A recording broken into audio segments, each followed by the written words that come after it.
So golf is soon going to be back in our lives, and this is going to sound ridiculous, guys, but I'm not ready. Let's do it, and let's do it now.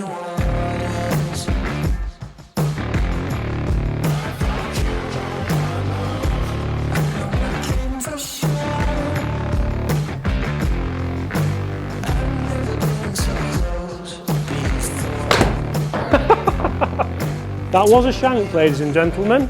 Hi everyone, James Robinson here, guys. First things first, I'd like to warmly welcome you all to the channel. I'd like to welcome you back to the channel if you're not new to the channel. But guys, if you are new to this channel, or if you're yet to subscribe, just take 2 seconds and hit that subscribe button below. We're so close to 150,000 subscribers, and I'd love you to be a part of it. So today, I'm having to kind of refresh myself on what these things are. So as you all know, guys, this is my job, this is my living. I'm a PGA professional. You may not have known that with some of the reviews that I've done recently, but I'm not ready to get back golfing yet. I actually forgot, believe it or not, what clubs were in this bag. I could remember the irons, I could remember this is the Sim driver. I'm going to change things up this year a little bit because there's some fantastic new clubs on the market. Not so much because I think it's going to help me play better golf, but because I like shiny new things and I think they're cool, and I think a lot of you guys are the same. So today I'm going to run you through exactly what I'm going to do to try and get back golf ready. And by golf ready, there's still dirt in these grooves, and we haven't played golf for months.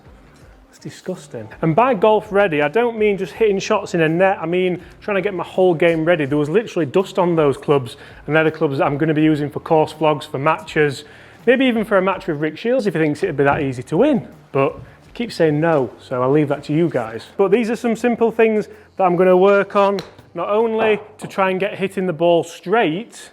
It didn't register. Not only to try and hit the ball straight, but also a few things I'm going to work on at home, in the mirror. This video is going to be joined between here in the studio and at home in the new office. If you want to see a video of the new office, check out our off-course channel, Off Course with the Robinsons. There's some ridiculous content coming for that. I keep saying it.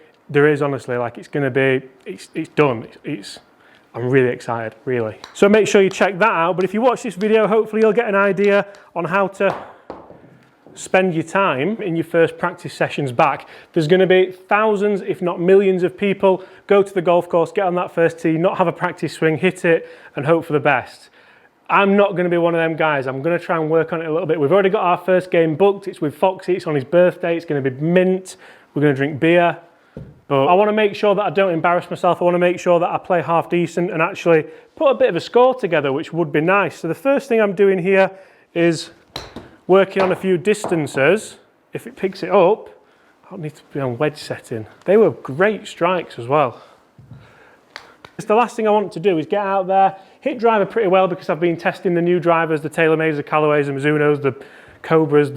I was going to try and like wrap it there, but anyway. But then the last thing you want to do is get there and your wedges just be all over the place and not know, that's better, not know how far you're going. So I'm just going to try and hit some 50-yard pitches here. You'll see I'm obviously a bit rusty because that one went 62 yards. And really work on, you don't need a simulator to do this, you don't need a studio. You can do it pretty much whenever, when facilities reopen. That's more again, is it? 45, getting there a little bit closer. But this is generally what I would hope a lot of us are going to do. I'm not going to lie, guys, I'm going to do a lot of this off camera as well, just to make sure that I am ready. Better, got to be. 53, like it. Then I'm going to move on to putting. So when it comes to putting, that is one of the only facets of golf at the moment which I feel remotely in control of. Office. So if you do want to see a huge tour, guys, of this and how we kind of started to make it, oh yeah, we mentioned about that, didn't we, as well? If you want some of that, that's going to be in the description below. Really pleased with how it's come out. I think it looks really cool. And yeah, if you don't want it, that's fine. But yeah, if you want to see a tour of this, then all right, mate. He's had enough, he's off. Back to putting anyway. Come on, out of the way, here. So putting, you will have seen on a few of my videos that I've just been kind of stood here pretty much most days trying to hit the occasional good putt. Now, when I did a video, I don't know if I'm in shot here or not. Now, when I did a video reviewing the new TaylorMade putter, I didn't make many, and we had a few comments. Oh, all right, mate, how we doing? Out of the way. And we had some horrible comments, mate, didn't we?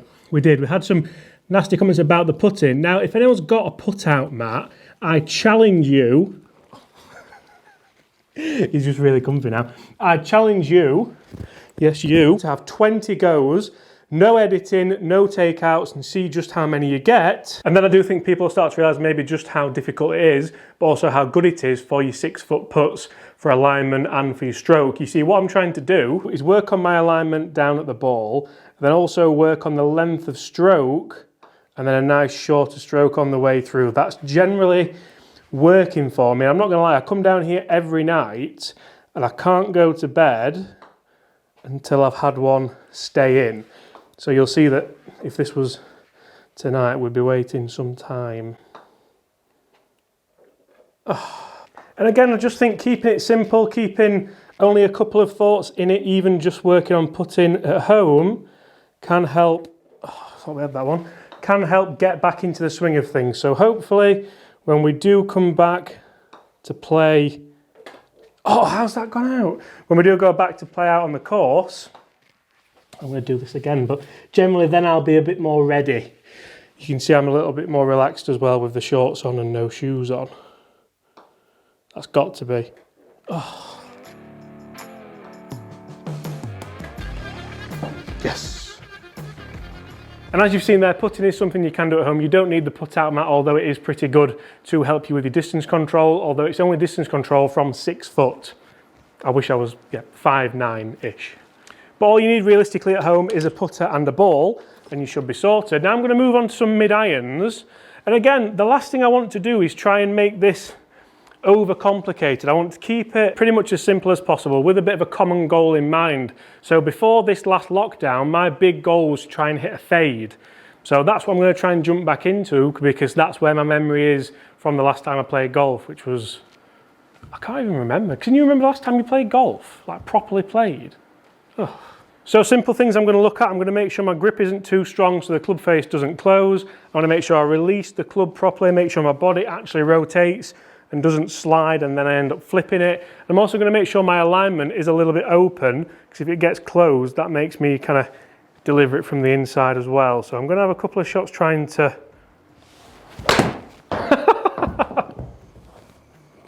It was always going to happen, wasn't it? It didn't go left. That was a shank, ladies and gentlemen. That was a shank.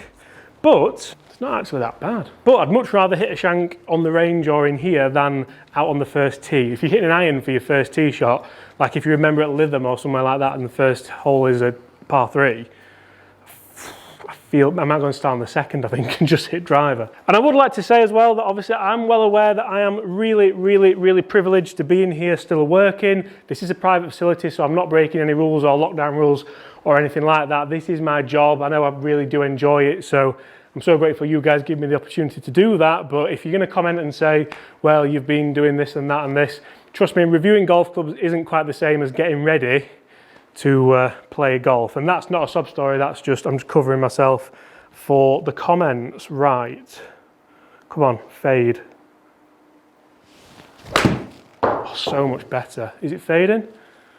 It stayed out there a bit, but they're the numbers I like. 5,500 spin, that could be up maybe a little bit more. 166 carry, so at least I don't feel like I'm swinging as fast as when, well, before Christmas. I feel like I was swinging faster then, probably a little bit, carrying a bit too much weight at the moment as well, to be fair.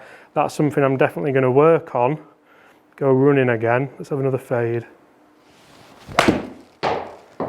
Cut back, come on, cut! 165 again, spinning 5.5, fairly consistent. And I'm just not overcomplicating it. I'm not even gonna, usually I would maybe work on trying to hit different trajectories, try and hit different windows, try and even shot shape, play some draws, play some fades.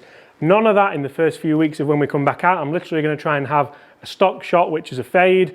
My memory should be pretty clear. I haven't been on a golf course just like you haven't for a very long time. So hopefully I've got no bad memories of when I've tried to hit fades and that's not worked. So you could use that to your advantage. If you haven't got any hindrances in here, I mean, I've got loads, but golf related, then maybe you can start to use that as an advantage and build a little bit more confidence. Oh, that's outstanding. Look at that fade, 168. Yes. And then once I've done this with the irons, I'm going to gradually build up. I don't know what I'm going to do in the bag regards to the driving iron. I do think it's probably run its course. I think I might go into a hybrid just for just for a little bit more forgiveness, to be honest. Unless this one goes like 240 in the air, bullet straight. I mean, it's 235 a little bit right, so maybe I'm just talking absolute bollocks there, but that felt so good. Do you like the little trick I played on it there? Usually, if a club is within earshot and you say, probably going to get rid of it, I'm probably going to move it on, I'm going to even say the word hybrid, they start to listen and then generally perform better. So I'm sure that's how it works anyway. Oh, it's just wonderful. That's the best I've ever hit this club, definitely twice in a row. I know it's gone a bit right, but I don't mind that at all. Remember, we're trying to move it left to right. Club path 5.5 degrees to the left. Yes, please. Right, one more. Try and get it to finish on target this time. A little bit toey, but still good. Right, what you all wanted to see, probably. Let's hit some drives. I'm going to skip the 3-wood because I've hit loads of 3-woods recently in testing. I still don't know what 3-wood's going to be in the bag. Driver-wise, I've still just got the TaylorMade Sim in the bag. I'm, again, undecided. I've been testing a lot of clubs for you guys and for me in here, but I want to get out on the golf course and test them. I don't think you can truly tell until you've been out on the course and enjoyed it. So there's going to be a big series testing the new drivers outside where the sun's shining, the birds are chirping, and hopefully we're hitting fairways. That's probably an exaggeration, but right. So driver feeling is along the same lines. It's a bit harder for me to hit a kind of high fade with a driver because I'm trying to hit up on it to get it low spinning. So for me, if I hit up on it, I generally get dragged inside, and that's where the left shot comes from. So let's see if we can hit up on it and hit a high bomb in fade. It's not bad, you know, it stayed there. And it wasn't the best strike I'm ever going to put on a golf ball, but if that was the first tee shot, I'd have been quite happy with it. Let's try again.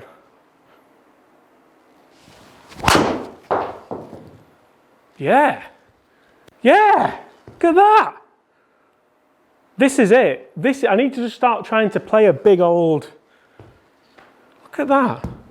I know that shot shape's a lot of people's worst nightmare, but for me it's absolutely gold dust. Not quite the numbers I would want, but I definitely think there's something to perhaps build on there at least. Does anyone else wish that they'd put more effort in to maybe trying to get fitter during lockdown, lose a bit more weight, get a bit more flexible? I know I do, but can't even see what I mean? Right, we're gonna hit a couple more. I'm quite enjoying this. I hope you guys are as well. Am I ready for the golf course? Staying out there a bit. 275, that's back to where we want it. It's just stayed there. Club path 4 left. Club face 4 left. 4 left! Honestly, I'm not making that up. That's the face and the path have left 4, yeah. Anyway. I mean, I'd probably take that, wouldn't I? Let's be fair. You're still going to be in play on most holes. See, I had an urge then to try and hit a big raking draw, but I'm not. I'm going to stick to my principles and keep hitting those buttery fades. Got to be good. Yes. Right guys, so I do feel a little bit more ready now. That honestly is the first kind of practice session I've had. I've had the camera rolling, so I know you guys do enjoy these types of videos. So guys, thank you so much for watching. Really hope you've enjoyed it. Smash the subscribe button if you haven't already. Leave us a like and comment below. Are you looking forward to getting back out playing? Are you ready to get back out playing? I hope you are. I feel like I'm nearly there. Apart from that, look after yourselves and I shall see you all tomorrow. I don't know what I'm doing there. Bye!